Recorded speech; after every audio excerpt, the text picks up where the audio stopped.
எல்லா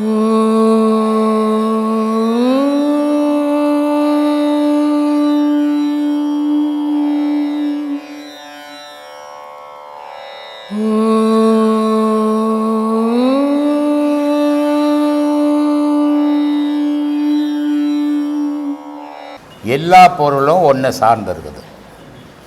உலகத்தில் உள்ள பொருள் எல்லா பொருள்லேயும் ஒவ்வொரு பொருள் முக்கியத்துவ பொருளாக இருக்கும்.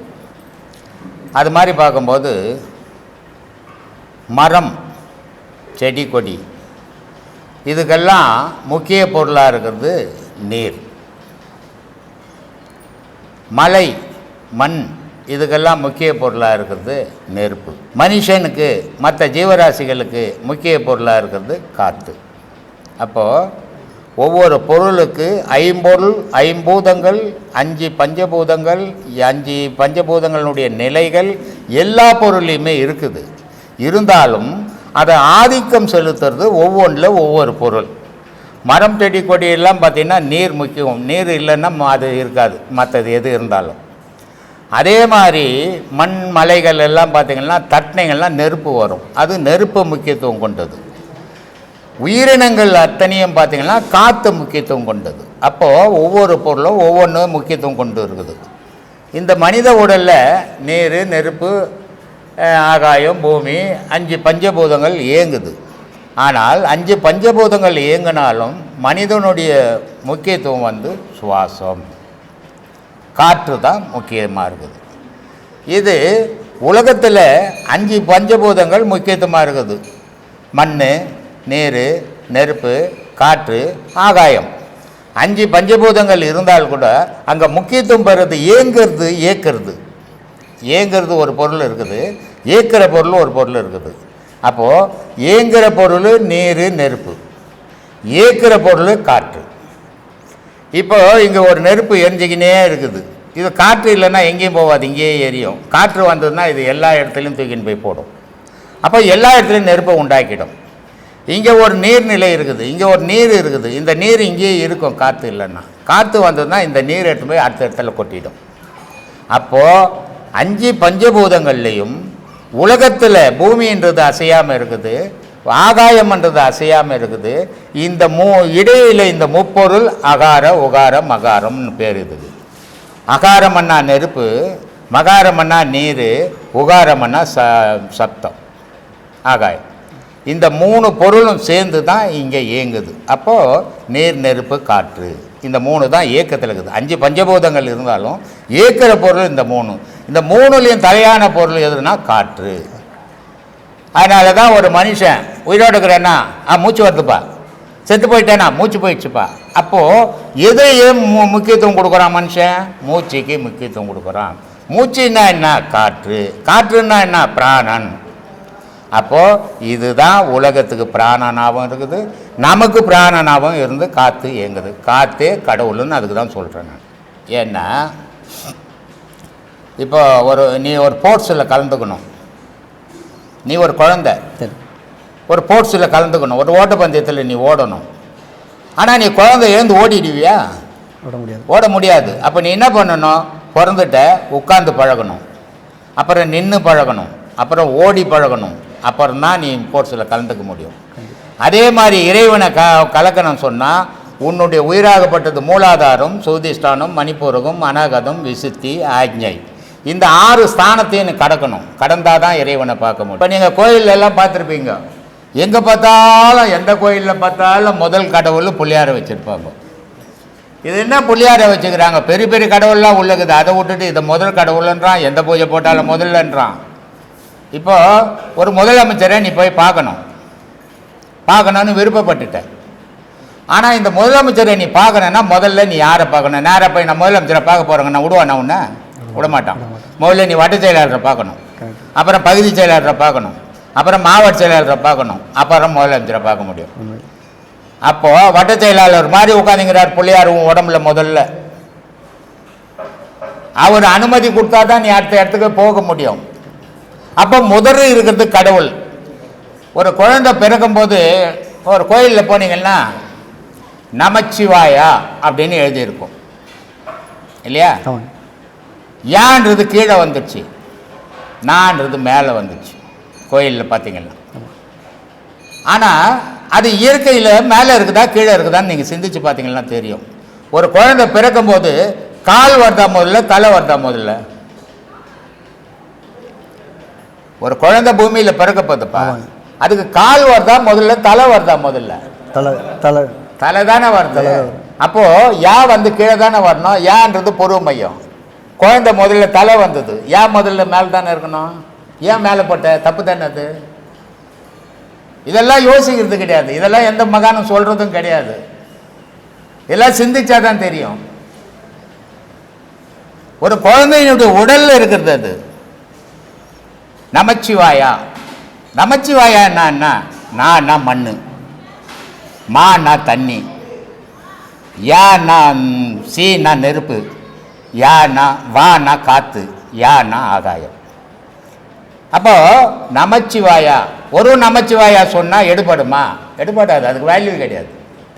ஏன்னா அது உடலினுடைய கூரை சொன்ன, உயிரினுடைய கூரை சொல்லலை நீ. ஓம் நமச்சிவாயா அப்படின்னா உடலும் உயிரும் சேர்ந்த மந்திரம் அது. அப்போ இந்த ஓம் நமச்சிவாயா எப்படி இருக்குன்னா தலைகீழ இருக்குது. இது யாரும் பேசுறதும் இல்லை, சொல்றதும் இல்லை, இதை தெரிஞ்சுக்கிறதும் இல்லை இல்லையா? ஆனால் போனீங்கன்னா ஓம் நமச்சிவாயான்னு படிச்சிடுறீங்க. ஆனால் அது தலைகீழ இருக்குது. இப்போ உலகத்தில் எத்தனையோ மதங்கள் இருக்குது, எத்தனையோ கடவுள் வழிபாடுகள் இருக்குது. ஆனால் இந்த ஓம்ன்ற ஒரே ஒரு வார்த்தை எந்த மதத்துக்கும் இல்லைன்னா அது உயிரற்ற மதம். செயற்கையால் செய்து வச்சுக்கிறது மதம், இயற்கையால் இருக்கிறது ஓம். ஒரு விதையத்து போய் மண்ணில் நடுங்க, அந்த விதை முளைச்சி வரும்போது பார்த்தீங்கன்னா ஓம் வடிவல் தான் முளைச்சி வரும். ஒரு குழந்தையினுடைய கர்ப்பத்தில், இப்போ தாயினுடைய கர்ப்பத்தில் குழந்தை இருக்கும்போது இருக்கிறத பாருங்க, ஓமனுடைய வடிவல் தான் அந்த குழந்தை கர்ப்பத்தில். அப்போது ஓம்ன்றது இயற்கை, மீதி மதங்கள் செயற்கை. ஆனால் உண்மையை உணர மறுக்கிறான் மனுஷன். அதனால இவன் உண்மையை தெரிஞ்சுக்க முடியாமையே போயிடுறான். எண்ணி பார், உன் தாய் வயத்தில் வேற மதத்தினுடைய தாய் வயத்தில் பார், அந்த குழந்தை வேற மாதிரி இருக்குதான்னு பார். உலகத்தில் இருக்கிற அத்தனை தாய் வயத்துலேயும் அந்த குழந்தை ஓம் வடிவல் தான் இருக்கும். அந்த இம்மு தான் தொப்புள்,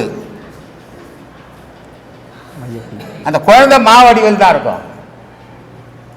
அந்த இம்மு வைக்கிறது தான் தொப்புள் கொடி. அது இல்லாத வேற மதம் வேற மாதிரி குழந்தை பிறகுதுங்கன்னு காட்டுங்க பார்க்கலாம். காட்ட முடியாது. ஏன்னா மதங்கள் என்றது இன்னைக்கு தோன்றியது, அது எந்த காலத்தில் வேணா மாறிக்கினே இருக்கும். மனுஷன்ற உலகம் உள்ள ஒன்று தான், ஒரே பொருள் தான் இருக்குது. நீர் ஓணும் மனுஷனுக்கு, நெருப்பு ஓணும், காற்று ஓணும், ஆகாயம் ஓணும், பூமி ஓணும். எந்த மதமாக இருந்துட்டு போகும். இப்போ ஜோதியை வந்து ரெண்டு விதமாக சொல்கிறாங்க. பிரகாசம் ஒன்று, அப்புறம் அந்த ஜோதி அப்படின்றாங்க. இப்போ நம்ம வந்து நீங்கள் ஜோதி படத்தில் நம்ம காட்சியை பார்க்குறோம். அது வந்து நமக்கு எப்படி பிரகாசமாக இருக்கணுமா, இல்லை இந்த தீபத்தில் இருக்கிற ஜோதி மாதிரி இருக்கணுமாங்க ஐயா? தீபத்தில் இருக்க ஜோதி மாதிரி இருக்கணுமா, பிரகாசமாக நமக்கு தெரியணுமாங்க ஐயா? அதான் கேள்வி ஐயா. ரெண்டு பேர் இருக்கணும். இது இந்த இவ்வளோ பெரிய ஜோதி உன் உடம்புல இருக்குதுன்றதை நீ பார்க்கணும். நீ பார்க்கணுன்னா உனக்கு ஓயாமல் பாடம் பண்ணணும். அந்த அளவுக்கு உடம்பு சூடு ஏறணும். சூடு ஏறிச்சுன்னா அந்த கோகழி பண்ணி பார்க்கும்போது உனக்கு அந்த ஜோதி தெரியும். அது ஜீவ ஜோதி. இது பழக்கத்தில் பழகணும். இதை தான் சொன்னார் கோகழி அந்த குருமணி தாழ் வாழ்கன்னார் மாணிக்கவாசகர். இந்த ஜோதியை நீ பண்ணி பார்க்குற, ஆனால் இது நாளடைவில் போக போக அந்த ஜோதி உனக்குள்ளே நின்றுடும். நிற்கும்போது நீ பண்ணாமையே கையெழுத்து கும்பிட்டீன்னா பார்த்தீங்கன்னா வந்து நிற்கும் எதிரும். அப்படி நிற்கும்போது எந்த செயல் செய்யறதுனாலும் அதை கையெழுத்து கும்பிட்டுட்டு அந்த செயல்களை செய்யணும். அது ஆத்ம ஜோதி. ஜீவ ஜோதி நீ செய்து பார்த்தது, செய்யாமல் பார்க்கறது ஆத்ம ஜோதி, பரஞ்சோதி மேலே. இப்படி 3 விதமான ஜோதி ஒரு மனிதன் வாழ்க்கையில் அவன் பார்க்க வேண்டிய ஜோதி. ஆனால் அதை பார்க்க முடியல. காரணம் அவனுக்கு பல விஷயங்கள், அதை நம்ம சொல்ல தான் முடியும், யாரையும் கட்டுப்படுத்த முடியாது. ஒவ்வொருத்தருடைய வாழ்க்கை ஒவ்வொரு விதம், அதனால் அவங்களால முடியல. அதனால் ஆனால் பொதுவான விஷயம் ஞானத்தில் 3 விதமான ஜோதிகளை ஒரு மனிதன் பார்க்கணும். பார்த்தால்தான் அவன் முழு மனிதன். சரிங்க. இல்லைன்னா வர மனிதன் தான். சரிங்க. அதான் நீங்கள் சொன்னீங்க நாதம்லாம் வந்து 2 மணி நேரம் ஒரு நாளெல்லாம் கூட உட்காரலாம் அப்படின்னு ஒரு வாட்டி நான் கேட்டப்ப சொன்னீங்க. அது நாங்க எவ்வளோ பண்ணிட்டு அதிகமாக உட்காந்து பாடம் பண்ணுறீங்களோ அவ்வளவும் உங்களுக்கு பயன் தரும். இருக்குங்க ஐயா, பயன் தருது. அதை தான் சொல்கிறேன். பார்க்குறோம் நம்ம. அதை பண்ணுங்க. உணர்றோம் அது மாதிரி நம்ம. பண்ணும்போது உங்களுக்கு அதனுடைய பலன் நிச்சயம் உண்டு. எல்லாரும் அதை அடைவீங்க. சரிங்க. ஆனால் முயற்சிகள் எனக்கு இது வேணும் அது வேணும்னு அங்கே நினைக்கக்கூடாது. நீ பாட்டுக்கு செய்யறதை மட்டும் செய்யணும், அது தானாகவே வரும். அது ஒன்றும் நீ துடு கொடுத்து வாங்குற விஷயம் இல்லை. அது சரிங்க. அது உனக்குள்ளவே இருந்தே உருவாகி உனக்கே காட்சி கொடுக்குற பொருள். சரிங்க.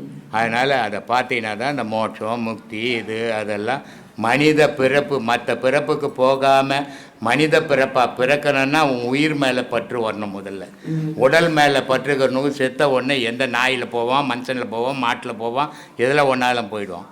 இந்த பாதையில் இருக்கிற 100 வாட்டி பிறந்தா கூட அவன் மனுஷனாக தான் பிறப்பான். இதுதான் இதனுடைய சிறப்புமா. சொல்லு. அப்புறம் மகாமேருன்னு பூஜை பண்ணுறாங்க இல்லையா, மகாமேருலாம் வச்சு மேரு, அது என்னங்க இது? அதுக்கும் நம்ம பண்ண பாடத்துக்கும் ஏதாவது சம்மந்தம்? ஒன்றுமே கிடையாது. மகாமேருன்றது உன் தலையில் இருக்குது. நீ அதுக்கு பூஜை பண்ணணும். இப்போ கிரிவலம் போகிறாங்க தெரியுமா? கிரின்னா தலைன்னு பேர். கிரின்னா தலை. மண்ணுக்கு மலை தலை, உனக்கு உன் தலை. இதுதான் கிரி. இந்த கிரியை சுற்றணும். இதை சுத்த முடியல, சுத்த முடியாதால மலையை போய் சுற்றிங்கிறாங்க. ஏதோ ஒன்று அந்த பாதையில் இருக்கிறாங்க, சந்தோஷம் பட்டுன்னு போக வேண்டியது. சரிங்க. அப்புறம் அந்த ஆத்ம சகோதரத்துவம் அப்படின்னு, ஆத்ம சகோதரத்துவம் அப்படின்னு சொல்லிட்டு ஒரு வீடியோ ஒன்றுல பார்த்தப்ப அது என்னன்னு எனக்கு புரியல. நான் அது மாதிரிலாம் பேசுறது இல்லையா. ஆத்ம சகோதரம் இல்லை, நம்ம வீடியோவில் இல்லைங்கய்யா, பொதுவாக அவங்களுக்கே தெரிஞ்சதை எது என்ன சொல்லியிருப்பாங்க. நான் அப்படிலாம் பேசுகிறேன். சம்மந்தம் இல்லை. நீ பேசுறது ஆத்மா தான். அப்புறம் அங்கே எங்கே சகோதரத்துவம் வந்து? நான் பேசுறது ஆத்மா தான். ஒவ்வொரு மனிதனும் பேசுறது ஆத்மா தான். ஒவ்வொரு மனிதனோட செயலும் ஆத்மாவால் தான் நடக்குது. அங்கே சகோதரத்துவம் எங்கே வரும்? அதனால் அவங்க சொல்கிறவங்க அவங்க சொல்லி போட்டோம். நமக்கு வேணும் அந்த வீணு வேலை இல்லை. மனசு இருக்குது, அது ரொம்ப பொல்லாதது. அதே மனசு இருக்குது, அது ரொம்ப தங்கமானது. எந்த கெட்ட விஷயத்தையும் உடனே எடுத்து வச்சுக்கும். எந்த நல்ல விஷயத்துக்கிட்டும் போக பயப்படும். கோவிலுக்கு போகிறோம், எதுக்காக போகிறோம்? சாமி இருக்குதுன்ற நம்பிக்கையோடு போகிறோம். அதனால் நம்மளுடைய பிரார்த்தனைகள் நிறைவேறுது. அது கடவுள் கொடுக்குறாரோ கொடுக்கலையோ, ஆனால் உன் மனத்தினுடைய பிரார்த்தனை அங்கே நிறைவேறுது. அப்போ உன் நம்பிக்கை கடவுள் இருக்கிறார்ன்ற நம்பிக்கை, அந்த நம்பிக்கையால் பிரார்த்தனைக்கு நிறைவேறுது. அதே மாதிரி பில்லி சூனியம் ஏவல் சாய்த்தான் இதெல்லாம் இருக்குதுன்னு நம்பிட்டீங்கன்னா உன்னை வந்து பிடிச்சிக்கும். இது எதுவும் கிடையாது, கடவுளை தவிர உலகத்தில் எதுவும் பெருசு கிடையாது. நம்பிக்கை அது மேலே இழந்துட்டு கடவுள் மேலே நம்பிக்கை வச்சுட்டின்னா இது எதுவுமே உன்னை தொடாது. உன்னை கண்டாவே ஒரு அடி தூரம் போய் நிற்கும். அதனால் இருக்குதுன்னு நீ நம்பினா உனக்கு உண்டு, இல்லைன்னு நினச்சின்னா அது இல்லை. அந்த பயன்றது கிடையாது. நான் சின்ன வயசுலேயே சுடுகாட்டில் போய் படுத்துட்டு இருக்கேன். ராத்திரி சுடுகாட்டில் எல்லாரும் படுத்துக்கலாம். நான் கூட படுத்துட்டுருக்கிறேன். அந்த ஒரு நாள் படுத்துட்டுருக்கிறேன், நான் பல நாள் படுத்துட்டுருக்கிறேன் சுடுகாட்டில். சுடுகாட்டில் என்ன இருக்குது? வெந்து போன போனம் தான் இருக்குது, நரி தான் இருக்குது, வேற என்ன இருக்குது? அங்கே பேயாக்குது. இல்லையா, செத்து போனோம் பேயானான்னா ஊரில் மனுஷனே உழவ முடியாது, அவ்வளோ பேய் இருக்கும். ஏன்னா எத்தனையோ கோடி காலமாக செத்துன்னுக்குறான். எல்லாரும் பேயா வளர்த்தனா மனுஷன் வளர்த்த முடியுமா? இங்கே யோசிக்க வேணா நம்ம அதை யோசிக்கிறது இல்லை. எவன் சொல்கிற கற்பனையெல்லாம் துவாரி தலையில் வச்சுன்னு திரியுது. அதனால் மூடனா போகிறது. அப்புறம் உபதேசத்துக்கும் தீட்சைக்கும் என்ன வித்தியாசம்? தீட்சையும் உபதேசமும் ஒன்று தான், ரெண்டும் சொல்கிறது தான், சொல்லி கொடுக்கறது தான். இந்த புத்தர் தெரியும் இல்லையா? புத்தர் புத்தர் புத்தர் புத்தர் அவர் வந்து அவங்க அப்பா வந்து சின்ன வயசுலேயே ஜாதகம் பார்த்தாக்க அவர் வந்து சாமியார் ஆகிடுவார் அப்படின்னு சொல்லிட்டு சின்ன வயசுலேயே கல்யாணம் பண்ணி வச்சுட்டாரு. சரி. ஒரு குழந்தையும் ஒரு குழந்தையும் பிறந்திருக்கு. சின்ன வயசில் குழந்தை பிறக்குமா? இல்லை, இப்போ மனைவி கல்யாணம் பண்ண பிறகு இல்லை சின்ன வயசுலேயே கல்யாணம் பண்ணிட்டாருன்றியா? சின்ன வயசில் குழந்தை பிறக்கும்? ரொம்ப சின்ன வயசு இல்லை, கல்யாணம் பருவம் வந்த உடனே கல்யாணம் பண்ணாரு.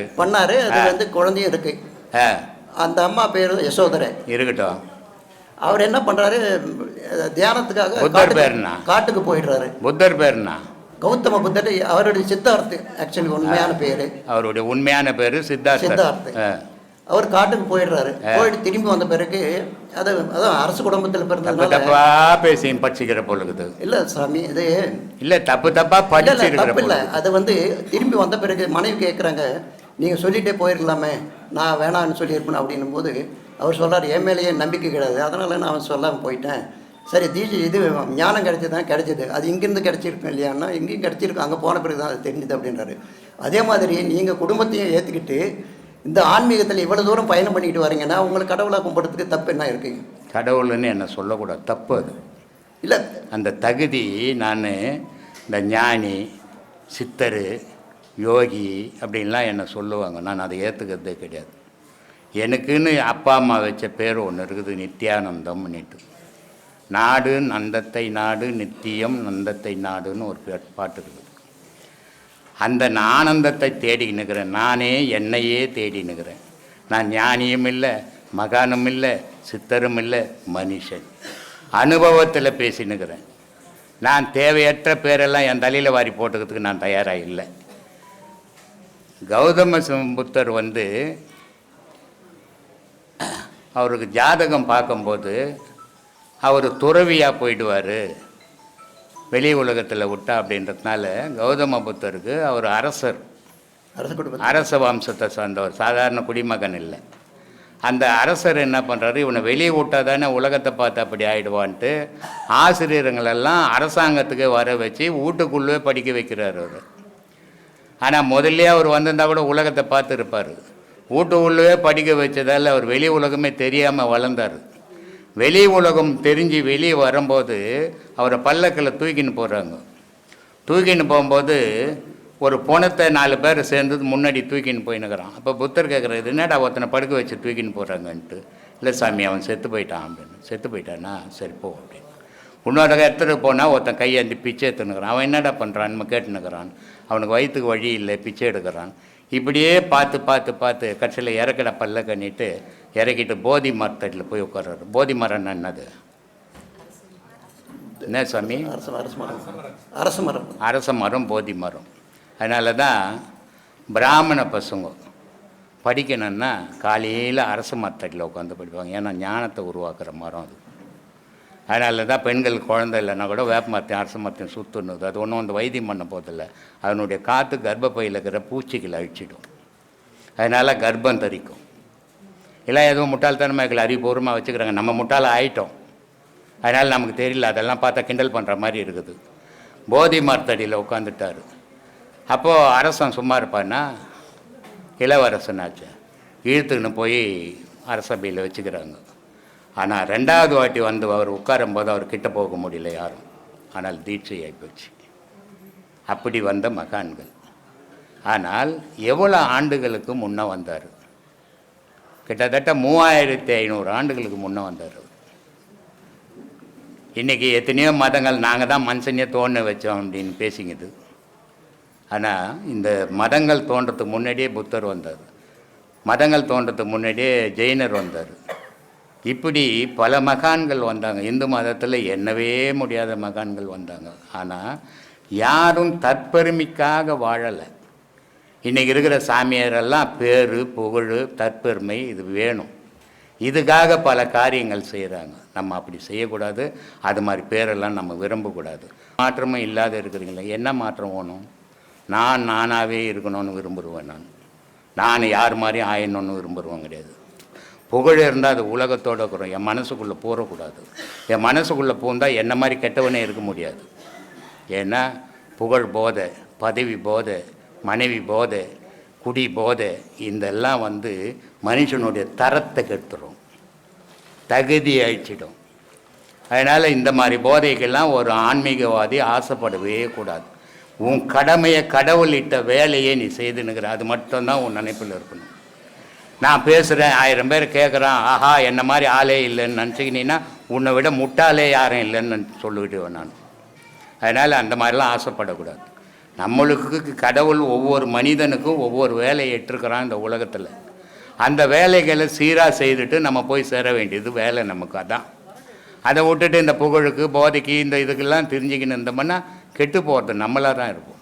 அதுக்கெல்லாம் நம்ம ஆசைப்படக்கூடாது. அது மாதிரி எண்ணம் நமக்கு வளர்க்கவும் கூடாது. சொல்லு. உனக்குள்ளேயே கடவுள் இருக்காரு அப்படின்றீங்க, அதை எப்படி தேடுறது? அதுக்கு வழி சொல்ல முடியுமா? நமக்குள்ளேயே கடவுள் இருக்காரு அப்படின்றீங்க இல்லையா, அதுக்கு தேடுறதுக்கு எப்படி வழி? காலங்கள் கடந்த பிறகு தான் ஞானமே நமக்கு பிறகுது. காலங்கள் நல்லா இருக்கும்போது, உடல் ஆரோக்கியம் இருக்கும்போது, நான் அதனால தான் சொன்னேன், விந்து சுரப்பு 40 வயசு வரைக்கும் ஒரு மனிதனுக்கு ஆணாக இருந்தாலும் பெண்ணாக இருந்தாலும் நல்ல சுரப்பு இருக்குது. உலகத்தில் நீ ஒரு மனைவி கிட்ட நீ ஆம்பளையாக திரின மீசை தாடி இந்த ஆம்பளை கிடையாது. ஆனால் அவளுடைய உடல் ஆசையை திருப்திப்படுத்தினா தான் ஆம்பளை அவனுக்கு, இல்லைன்னா பொட்டேன்னுவான். அப்போ அதுக்கு எது தேவைப்படுறன்னா விந்து தேவைப்படுது. அப்போ அந்த 40 வயசு வரைக்கும் அந்த கணவன் மனைவி அந்த சந்தோஷத்துலேயே வாழறாங்க. ஆனால் 40 வயசுக்கு மேலே அந்த பிரிவு உண்டாகுது. ஏன்னா சுரப்பு குறையுதுங்க, ஆணுக்கும் குறையுது பெண்ணுக்கும் குறையுது. அப்போ அந்த பிரிவு உண்டாகுது. அதே மாதிரி இந்த உலகத்துக்கு வந்தால் உலகத்தில் மரியாதை, குழந்தைகிட்ட மரியாதை, மனைவி கிட்ட மரியாதை. ஆனால் அந்த விந்து மேலே போச்சுன்னா கடவுள்கிட்ட மரியாதை. அப்போ விந்து சுரப்பு இருக்கணும். நம்ம இருக்கும்போதெல்லாம் இறச்சி போட்டு ஊரெல்லாம் வேர்களை இறக்கிற மாதிரி எல்லாம் காலியான காலி டப்பா எடுத்துக்கின்னு தெரிஞ்சால் இப்போ எங்கேருந்து போய் நமக்குள்ளே நம்ம கடவுளை பார்க்கறது? சொல். காலங்கள் கடந்து போச்சு. பாடத்தை வாங்குங்க.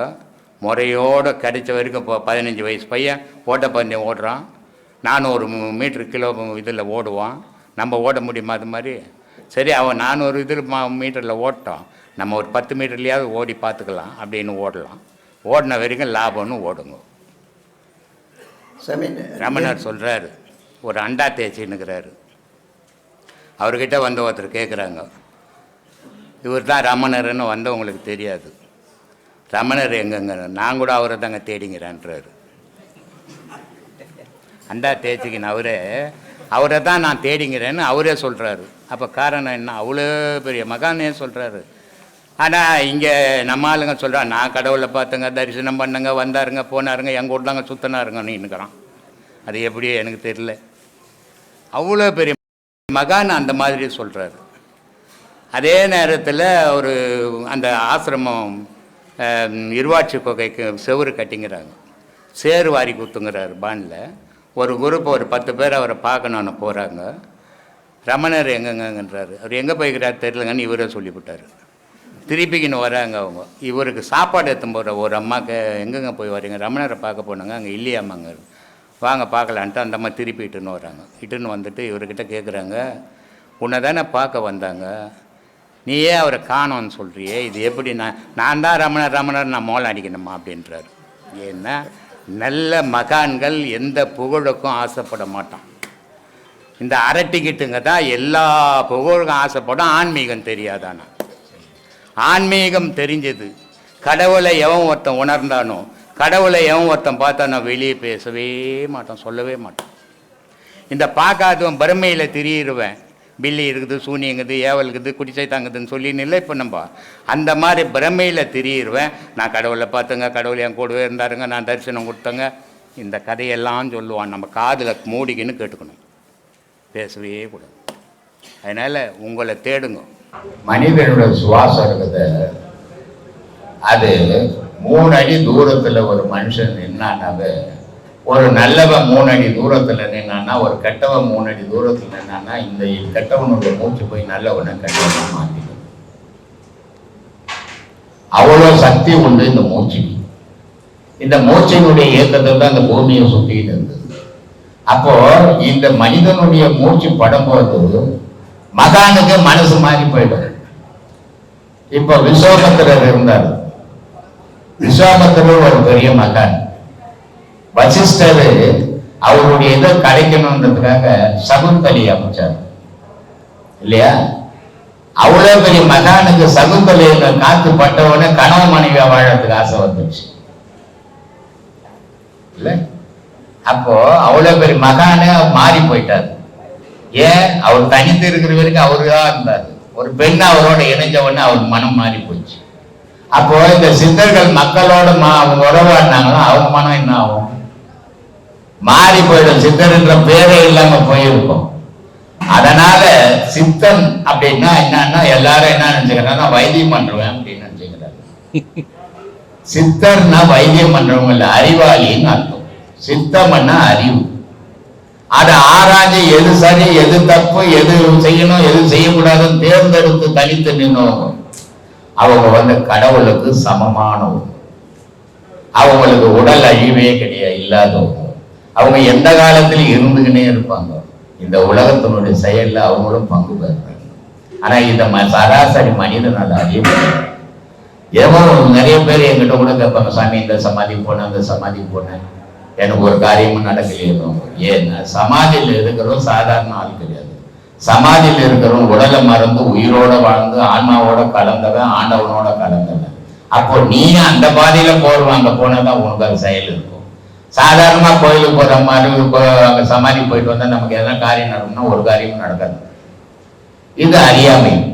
அப்போ அப்படிப்பட்ட சித்தர்கள் அழிவற்றவர்கள். அவங்க ஜனங்களோட நடமாட்டமே கிடையாது, உறவே கொள்வது இல்லை. நீங்க சாதாரண பாத்தீங்கன்னா கொல்லிமலையில இப்போ இவ்வளோ நாகரிகம் முத்தி எல்லா வசதிகளும் வந்தப்ப கூட கொல்லிமலையில பெரிய பஸ் போக முடியாது, மினி பஸ் தான் போக முடியும். அதே நேரத்துல கொல்லிமலையில ஒரு பொருளை கூட நீ வாங்க முடியாது, எங்கேயும் போய் வெளியே திடீர்னு நினைச்சு. ஆனா மேல ஸ்கூல் இருக்குது, காலேஜ் இருக்குது, எல்லாம் இருக்குது, பயர் சர்வீஸ் இருக்குது, கவர்மெண்ட் இயக்கம் எல்லாம் இருக்குது. சட்டுன்னு வர முடியாது, போக முடியாது. அங்க பொண்ணு கொடுக்குறவங்களும் எப்படி அந்த மலைக்குள்ள இருக்கிறவங்க பொண்ணையே அப்படியே கொடுத்துக்கிறாங்க, தொடர்பு வேற எங்கேயும் கொள்ள முடியல. இப்படிப்பட்ட இவ்வளோ நாகரிகமான காலத்திலேயே எப்படி இருக்குது. 2000 வருஷத்துக்கு முன்ன சித்தர்கள் அந்த மலையில இருந்தாங்க, அப்ப எப்படி இருந்திருக்கும்? இப்பவே ஒரு லைன் கிடையாது அந்த ரோட்ல. அப்போ அவங்களுக்கு அது தேவை கிடையாது. மனிதன்ல இருந்து விலகி வாழணும். அவன் மனம் அவனோட இருக்கணும். நான் ஏற்கனவே சொல்லிக்கிறேன், சாமியார் கொண்டை போட்டுக்கிறான், சாமியார் தாடி விட்டுக்கிறான். ஏன் விட்டுக்கணும்? இல்ல தாடி விட்டதால சாமிக்கு உனக்கு என்ன தொடர்பு கிடைக்குதா? கொண்டை போட்டதால சாமிக்கு உனக்கு தொடர்பு கிடையாது? ஒரு தொடர்பும் கிடையாது. ஆனால் மற்றவனுடைய மனசு இப்ப நீ சேவிங் பண்ணின்னு மெனு இந்த பேண்ட் ஷர்ட் போட்டுன்னு இருக்கிற இது மாதிரி இப்போ நீ ரோட்ல போனா சும்மாங்கிற பொம்பளை உன் மேல ஆசைப்படுவாங்க. ஆசைப்படும் போது அவனுடைய காந்த சக்தி உன் மனம் கெடுக்கும். இது கெடுக்க கூடாது. அப்ப நீ என்ன பண்ணணும்? அலங்கோலமா இருக்கணும். யார் மனசும் மேல பாயாத அளவுக்கு நீங்க அலங்கோலமா இருக்கணும். அலங்கோலமா இருந்தீங்கன்னா உங்க மனசு உங்ககிட்ட இருக்கும். அதனால சித்தர்கள்லாம் கொண்டை போட்டுக்கணும், தாடியை விட்டுக்கணும் இருந்தான். அந்த மாதிரி நிலையில இருந்தான். அதனால சித்தர்கள் என்ன பண்ணாங்கன்னா, மனுஷனோட உறவு கொண்டா நம்ம மனம் கெட்டு போயிடும். மனிதனோட உறவு கொண்டாடாம தனித்து இருந்தோம்னா அம்மா நம்மளா இருக்கலாம், கடவுளோட இணைஞ்சு வாழலான்றதுக்காக ஒதுங்கி வாழ்ந்தவங்க சித்தர்கள். ஆனா ஒதுங்கி வாழ்ந்தாலும் இந்த மக்களுக்கு என்னென்ன தேவையோ அத்தனையே எழுதி வச்சுட்டு போயிட்டாங்க. மக்கள் எடுத்துக்கலாம். ஆனா மக்கள் கிட்ட நேரடியாக அறிவுரை சொல்றது கிடையாது. எழுதி போட்டுட்டான், எடுத்துக்கலாம் போ. ஆனா ஞானிங்க அப்படி இல்லை. மக்களோட இருந்து மக்களுக்கு அறிவுரை சொல்லி மக்களுக்கு உபதேசங்கள் கொடுத்து மக்களையும் முடிஞ்ச அளவுக்கு கடவுள் வழிபாட்டில் கொண்டு போன மகான்கள் கஷ்டப்பட்டாங்க. இதனால சித்தர்களுக்கும் மகான்களுக்கும் வேற வித்தியாசம். சித்தர்கள் உடல் அழிஞ்சது கிடையாது, சித்தர்கள் ஆன்மா அழிஞ்சது கிடையாது, சித்தர்கள் இருக்கிறது கிடையாது உலகத்தில். ஆனா மறைவாவே வாழ்வாங்க, காற்றோட காற்றாவே கலந்து சித்தர்கள் வரும். மகான்களுக்கு உடல் விழுந்துடும், ஆன்மா மட்டும்தான் இறைவனோட சேரும். அவங்க இறைவனாவே இருந்துக்குன்னு உலக வரவங்க சித்தர்கள். சித்தர்கள் மற்றவங்கள இருந்து வேறுபட்டவங்க சித்தர்கள். அவங்களுடைய சிறப்பே வேற. அதனால தெய்வ வழிபாடு பக்தி வழிபாடு கிடையாது. அவங்களால மகான்கள் கிட்ட பக்தி வழிபாடு உண்டு. வள்ளலார் சொன்னாரு, சிறு தெய்வ வழிபாடு கூடாது, ஒரு தெய்வ வழிபாடு அது பெருதெய்வ வழிபாடுன்னாரு. அப்போ பெருதெய்வ வழிபாடுன்னா எது? சிவம் மட்டும்தான் பெருதெய்வ வழிபாடுன்னாரு. வேற மற்ற தெய்வம் எல்லாம் கிடையாதுதான் அப்படின்னா. அப்போ இந்த மனிதனை அவங்க உணர்ந்ததால இந்த மனுஷனுக்கு உண்மையை சொல்லணும். அப்ப உண்மையை சொல்லி இவங்களும் மாறணும், அறியாமையில் இருக்கக்கூடாது அப்படின்றதுக்காக தெய்வம்னா எது? இப்ப என்கிட்ட கூட நேற்று ஒருத்தர் கேட்டாரு, சாமி நான் குலதெய்வத்தை கும்பிடுறது இல்லை, அதனால என் பிள்ளைங்க இவருக்கு என்ன ஆகுமான்னு கூட கேட்கல, என் பிள்ளைங்களுக்கு என்ன ஆகுமான் மனம் எங்க போதுவார் தான் மேல கூட இல்லை. இதனால்தான் நான் சொன்னேன், பெத்தவனை விட்டுட்டான் பெத்ததை தேடி திரியிறான் இல்லையா? அதனால இந்த மனுஷனுடைய பாழா போன மனம் அப்படிப்பட்டது. இதை திருத்தத்துக்காக பல மகான்கள் பல கஷ்டப்பட்டாங்க. ஏதோ என்னால முடிஞ்ச அளவுக்கு இப்ப நான் சொல்லிட்டு சாமி இதான் நடந்துகிட்டு இருக்குது. கெடுக்கிறதுக்கு தானே நீ முயற்சி பண்ணுவ. ஒன்னே இல்லை, நீயும் ஒரு பக்கத்தோடுதானா இருக்கிற, நீ கொஞ்சம் நல்லா நிம்மதியா வாழற, பக்கத்து வீட்டுல இருக்கிறவங்க கொஞ்சம் சும்மா இருக்கிறான், உன்னை வாழ விடுறானா? மனுஷனுக்கு மனுஷன் எப்படி இருக்கிறான்னா, ஞானி வந்து உங்களோட உறவாடி என்ன அவனுக்கு லாபம்? அதனால ஏன் உறவாடணும்? அவன் நிலையில இருந்து ஏன் அவன் மாறணும்? உன் நிலையில நீ எப்படி வேணா இழிவா போயிடுவா, அவன் இழிவா போக மாட்டான். ஏன்னா உயர்ந்தவன், ஜாதியால உயர்ந்தவன் எவனுமே கிடையாது, நிலையால உயர்ந்தவன் மட்டும்தான் உண்டு. அவன் நிலையை உயர்த்திக்கணுவன். நம்ம உயர்த்தாது இங்க ஜாதி பத்தி பேசி தாழ்ந்தவன் உயர்ந்தவன் நடுப்பாதி அப்படிலாம் கண்டமட வாழ்ந்துங்கிறோம்.